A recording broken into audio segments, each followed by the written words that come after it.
So what I just played was a short section from a percussion quartet entitled Extremes, composed by Jason Truding.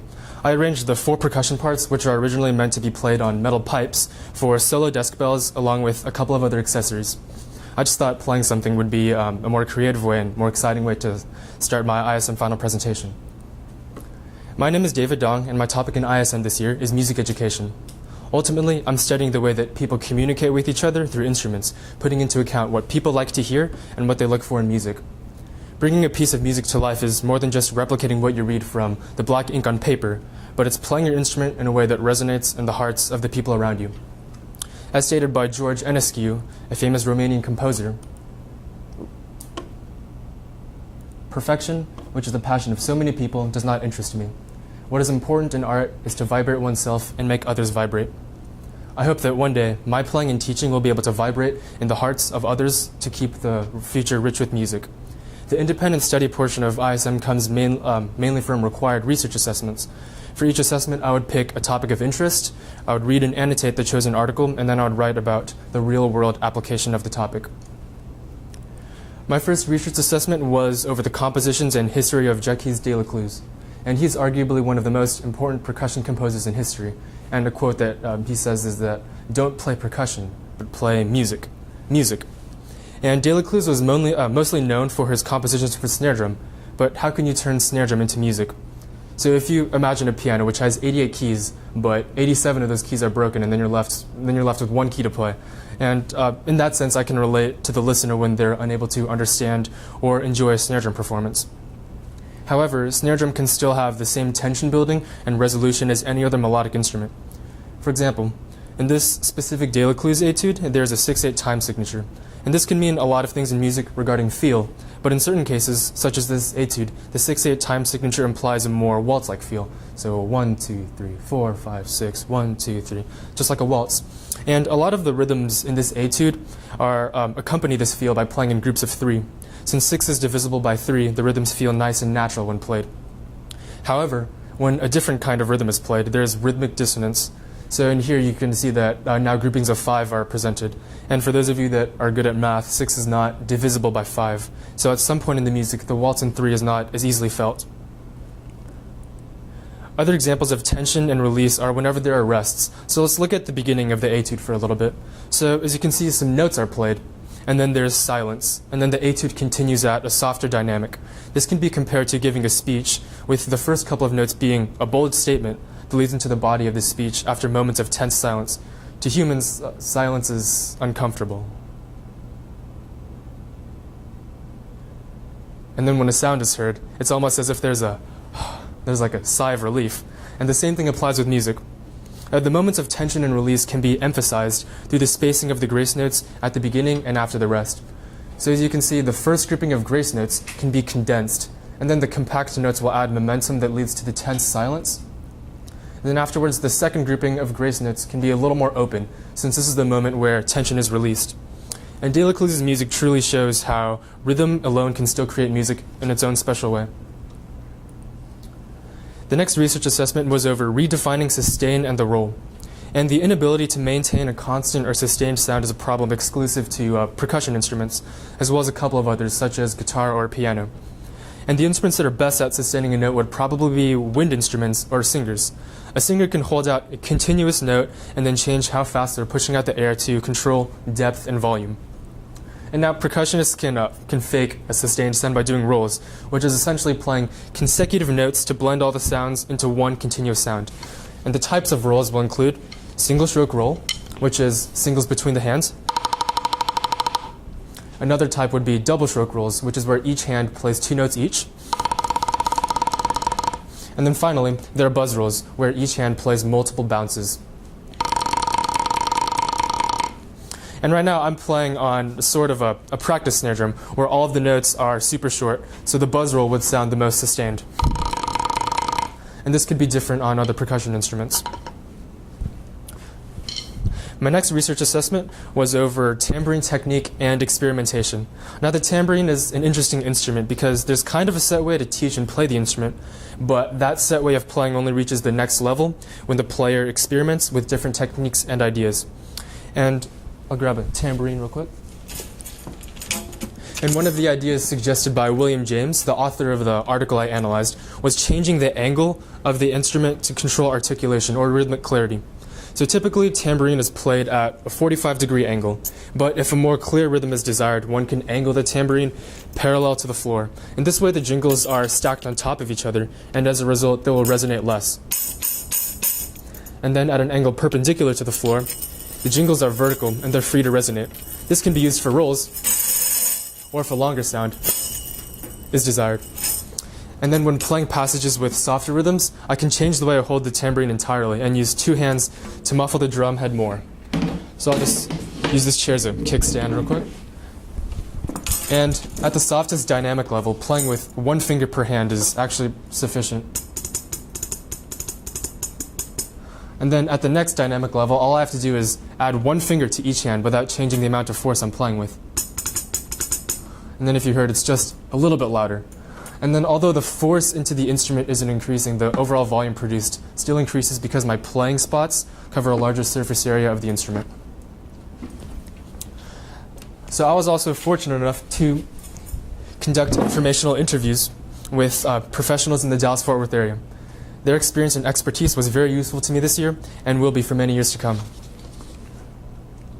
So my first interview was with Richard Gibson. He's the director of the School of Music at TCU, and the main thing that he taught me was that a teacher must be dynamic and inspiring. And Dr. Gibson compared teaching a student to a basketball game. So you have the goal of winning the game, but you don't know where the ball will be at exact parts of the game. And you'll have to be able to adapt to each situation in order to win. So students all have their own individual needs, as well as their own learning styles, and a teacher has to be able to teach all. My next interview was with Zach Shear. He's the percussion director at Capel High School, and the main thing that he taught me was that connections are crucial when looking for jobs. So Mr. Shear emphasized the importance of connections because his connections in Texas allowed him to get a job at Capel High School, which already has a very successful band program. Another interview that I did was with Doug Howard. He is the principal percussionist of the Dallas Symphony Orchestra. And the main thing that Mr. Howard taught me was the mastery of fundamentals is crucial to any orchestral percussionist. And most orchestral repertoire requires a complete mastery of basic fundamentals, rather than the flashy stuff seen in marching bands or rock bands. And the fundamentals have to be so well practiced that musicians should be able to execute them perfectly every time. And Mr. Howard is currently my mentor, and I spend most of my mentor visits attending rehearsals with the Dallas Symphony Orchestra, observing how him and other percussionists perform and make their musical decisions. And although Mr. Howard and I don't have much time to talk about what we play during the rehearsals, occasionally I will get to talk to Mr. Howard outside of rehearsals. And for example, in the snare drum excerpt from the second movement of Bartók's Concerto for Orchestra, Mr. Howard explained how most percussionists play the whole excerpt with their dominant hand. So when playing the excerpt, they would just use their right hand for the whole thing. And since the notes aren't that fast, playing everything with one hand will achieve a more consistent and even sound throughout the excerpt. And when I played the snare drum part in a full orchestra setting, I used natural sticking, where basically both my hands play the same number of notes. Unfortunately, Mr. Howard said that I was the only person he knew that plays the part that way. And the sticking that Mr. Howard uses is to play the accents, or the louder notes, with his left hand only and letting his right hand play all the notes in between. And this is so that you can, this is to, I guess, designate each hand to a certain function. The left hand playing the louder notes and the right hand playing the notes that lead up to them. And the title of the movement, I'm not going to try to pronounce it. I think it's in Hungarian, but the title translates to Game of the Couples or Game of the Pairs. The overall mood of the movement should be playful, and being tense while playing the part wouldn't fit the style. And so it goes back to Mr. Howard's reasoning of using his sticking, is that whenever there are 3 16th notes in a row that lead to a loud note, this could possibly lead to hand tension and will also affect sound quality. And Mr. Howard, I would also like to thank you so much just for taking out time every week to plan these mentor visits and to allow me to sit in on so many rehearsals. I've learned so much this semester because of the opportunities that you've given me. Thank you. This year, for my original work, I arranged a percussion ensemble for 7 percussionists based on music found in the online game MapleStory. An arrangement is a music reconceptualization of a previously composed work, And the actual music played by mostly, the music was actually played mostly by instruments from a full orchestra, and I was simply transferring the melodic ideas used in the game to percussion instruments. And I was motivated to arrange music from this game because I thought that the music from a certain location in the game sounded really nice. And prior to composing the piece, I listened to various tracks played in the game location, and I assigned parts depending on the percussion instruments. So for example, one of the MapleStory tracks is called Remembrance. And we're going to listen to part of the track, and I'll kind of just walk you guys through my thought process while listening to the track.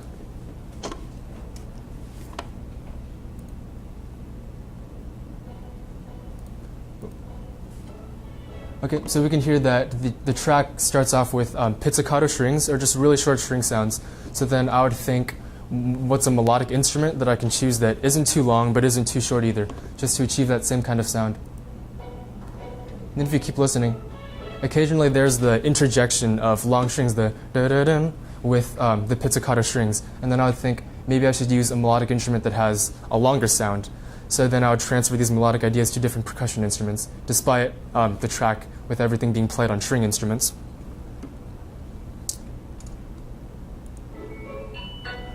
Okay, and then there's a new sound that comes in. If you hear that, the fast glockenspiel sound. Da-dun, da-da-dun. And then overall, I just really enjoyed this music because everything just stacks in, and it's kind of like a music box, and I just thought it was really playful, so I chose it. And then also, if you listen, you hear in the background that there's these clicking noises. So then I thought, how could I replicate that? Well, there's actually an instrument that's not quite the same sound, but is similar enough. So these instruments are called castanets, or they're basically plastic plates that resonate. And then when you hit them together, you can kind of get a similar sound to the recording. So these are played, you can rest them on any kind of desk. And then if you listen back, I guess it kind of sounds like it. Enough so for me to put it in the arrangement. And then during other sections of the arrangement, I experimented with unique metallic percussion sounds. And when looking for mysterious sound effects, I thought that I would use an idea that I've seen in a past percussion ensemble, which would be dipping resonant metals underwater. And this instrument right here is called a crotale, which is essentially just a small tuned cymbal. And so I wonder what would happen to the pitch of the crotale if I played it and dipped it underwater. And for those of you that took AP Physics 1, you should know that the equation for the velocity of sound. So physics, it actually applies. And as we can see, the velocity of sound is equal to the frequency of the metal that you're playing times the resulting wavelength of the sound produced. And over here we see that the velocity of sound through air is 343 meters per second, whereas through water it is 1,482 meters per second. So sound travels a lot faster through water. And then if we compare the physics equations between in air and in water, we notice that the frequency of the crotale will stay the same in between both equations. Since it's the same crotale, it's the same note, whether or not you play it in air or in water. But since the velocity in water is a lot higher, in order for the equation to stay true, that means the wavelength must also increase by that same proportion. So if the wavelength were to increase, then the pitch of the instrument should theoretically decrease. That's cool, I'm going to do it again. So as we can hear, the pitch lowers along with dipping it in water. So that's just a little bit of fun that I wanted to add to my original work, but overall I learned about how to apply the ideas that I heard and how they should be written on paper. And then lastly, for my final product, I decided to create a guidebook for practicing and preparing orchestral excerpts for auditions. And this is sort of a continuation of my product from last year, where I researched, performed, and recorded the same excerpts. This project is tailored more towards music education, and since the purpose of this guide is to help younger musicians get started on some of the more commonly selected orchestral excerpts. And for each excerpt, I talked a little bit about the history of the composer and the story behind the composition. And this is so that readers will be able to understand what they should be feeling when they play the excerpt and why the music was composed in such a way. And then I talk about the context of the excerpt within the whole orchestra. So this will lead to the reasoning behind certain dynamics depending on the function of the individual percussion part. And then afterwards, I provide readers with an exercise to help out with some physical aspect of playing the excerpts. And judge panels from auditions everywhere tend to choose the same excerpts because they all challenge a musician's expression and technique. And I try to cover all the points for each excerpt in my product. And for example, the first excerpt I discuss in the guide relates to a snare drum excerpt from the fourth movement of Rimsky-Korsakov's Scheherazade. And you probably know this story. It's the 1001 Arabian Nights. And the two main characters of the story are Sultan and Scheherazade. And then after one of the Sultan's wives cheats on him, the Sultan decides to take a new wife each day and then have her executed the next morning. And eventually Scheherazade marries the Sultan and stops the pattern by telling him interesting stories every night. And the titles of each of the movements are thematic headings of the stories told by Scheherazade. And the Sultan was never able to execute her because he wanted to hear the rest of the story. And the Sultan's bold, burly theme is introduced in the first movement and then is prevalent throughout the rest of the suite. And Scheherazade responds with the soft, mesmerizing melody from the solo violin. And then in the fourth movement, the Sultan's theme is more rushed and aggravated as he's pushing Scheherazade to finish the story. And then when the snare drum part takes place in the orchestra music, Scheherazade's story reveals that that a ship is being tossed and turned by a storm. And then the snare drum part is played in unison with the trumpets. And in the guide, I ask that readers try to relive the moment as if they're on the ship while playing the excerpts. And I don't mean in a physical sense, rocking back and forth with the ship, but I mean in how they're feeling. And then the judge panel will also feel the excitement from the snare drum excerpt, and only then will they be able to hear the snare drum part fit within the whole orchestra. And the exercise that I prepared for the excerpt, I broke down one of the faster rhythms towards the end of the excerpt. The purpose of the snare drum part is to add rhythmic clarity to the trumpets. And then the rhythm for the excerpt is...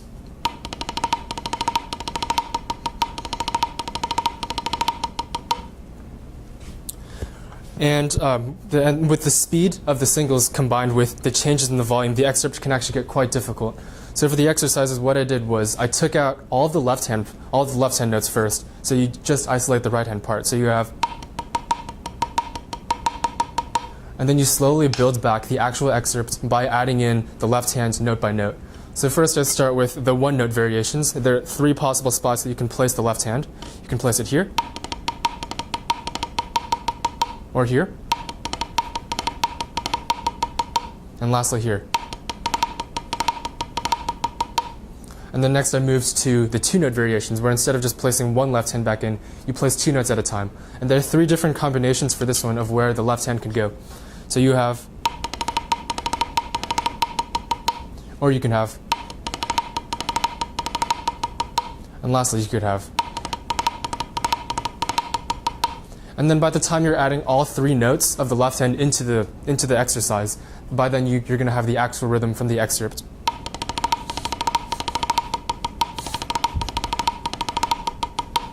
And really, the purpose of this exercise is to explore all possibilities of how one can simplify the rhythm of the excerpt. And I know most of the information I just presented might be difficult to understand by non-percussionists and non-musicians, but for a percussionist preparing this exercise should help a lot with simplifying everything. And throughout the process of creating this product, Mr. Howard was able to help me by suggesting certain exercises for the excerpt or by talking about common problems that younger players have with the excerpts. What I learned throughout the process is that it's not easy to address and attempt to solve problems that I myself still struggle with, and it only shows that I still have a lot to learn as a musician. And there are so many details that just come with being a musician in general, and one would never be able to master everything percussion in one lifetime. I mean, I just talked about the second half of a short snare drum excerpt for about 5 minutes. And imagine how long it would take to understand every percussion part of every piece of orchestral repertoire out there. And that's only in the orchestral part of percussion. There's still concert band, marching band, chamber music, solo repertoire, multi-percussion, and so much more. And again, that's just in percussion alone. Sadly, the vast universe of music will be largely unexplored by me during my lifetime. But the purpose of music isn't really to understand everything. But the purpose of music is that perfection, which is the passion of so many people, does not interest me. The purpose of music is to make art and music vibrate oneself and then to make others vibrate. Thank you all.